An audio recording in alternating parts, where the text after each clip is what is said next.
টুপি পার্থক্য থাকবে, পোশাকে পার্থক্য থাকবে, মতে পার্থক্য থাকবে, প্রত্যেকটা বিষয় পার্থক্য থাকবে। যদি আকায়ে নামদার তাজেদারে মদিনা হুজুরে পুনুর সাল্লাল্লাহু আলাইহি ওয়াসাল্লামের অনুসারী হয়ে থাকে, তার সাথে আমার কোনো দ্বন্দ্ব খেয়াল থাকবে, খেয়াল থাকবে। আল্লাহ রাসূল সহিহ বুখারীর হাদিস, রাসূলুল্লাহ সাল্লাল্লাহু আলাইহি সাল্লাম একবার সাহাবীদের মধ্যে, কাদের মধ্যে? সাহাবীদের মধ্যে ঘোষণা করলেন, তোমরা অমুক জায়গায় গিয়ে, আমি সংক্ষেপে বলতেছি, একটা জায়গার নাম বলছে, সেখানে গিয়ে তোমরা আসরের নামাজ আদায় করবে। এখন পথিমধ্যে সাহাবীদের কাফেলা পথিমধ্যে আসরের ওয়াক্ত হয়ে গেছে। এখন একদল সাহাবী বলছে, আল্লাহ রাসূল সাল্লাল্লাহু আলাইহি সাল্লাম খেয়াল করছেন যে ওখানে যাইয়া হয়তো বা আসরের রক্ত পাবো, এজন্য তিনি এই আদেশ দিয়েছেন, যেহেতু আসরের রক্ত এখনই শেষ হওয়ার পথে, আমরা পথেই পড়ে নেব। আমরা কি করব বলেন? পথে কি করব? পড়ে নেব, পথে পড়ে নেব। আর একদল সাহাবী বলছে, না, নবী যেভাবে বলছে, আল্লাহ রাসূল সাল্লাল্লাহু আলাইহি সাল্লাম যেভাবে বলছে, এর ব্যতিক্রম করব, আসরের রক্ত থাক বা না থাক, আমরা জায়গা মতন যাই পড়ব। সাহাবীদের কাফেলা চলছে, একদল তো পথে নামাজ পড়ছে, আর একদল ওইখানে যাইয়া মাগরিবের রক্তের সময় আসর পড়ছে।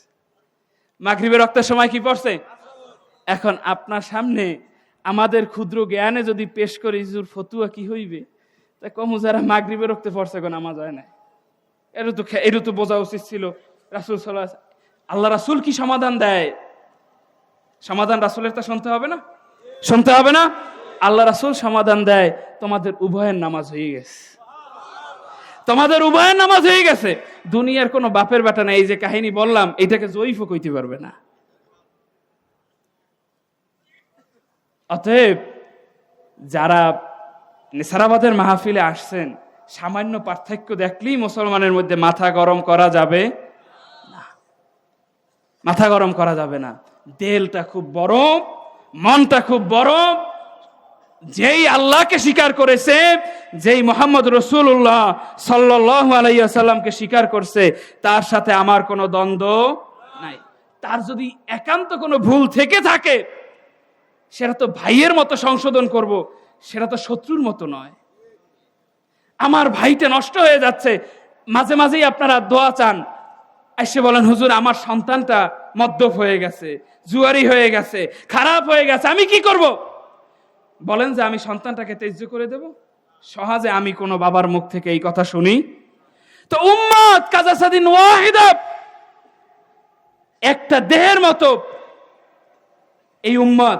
সে যদি আইসা অমুকে একটু ব্যতিক্রম করছে, এ মিলাদ পরে, এ পরে না, এ টুপি পাঁচকল্লি পরছে, এ গোল টুপি পরছে, এ রুমাল মাথায় দিয়েছে, এ রুমাল মাথায় দে নাই, এ লঙ্গি পরছে, এ পায়জামা পরছে, আর আমরা তাকে দেখতে পারবো না, এইটা তো হইতে পারে না। যুগ যুগ ধরে ইসলাম আমাদেরকে শিক্ষা দিয়েছে মানুষকে বুকে টেনে নেওয়া, ঐক্যবদ্ধ থাকা, সম্প্রীতি বন্ধনে আবদ্ধ থাকা, এইটা আমাদেরকে ইসলাম শিক্ষা দিয়ে। আপনারা দেখছেন এটিআর টেলিভিশন, সত্য প্রবর্তনে ঐক্য।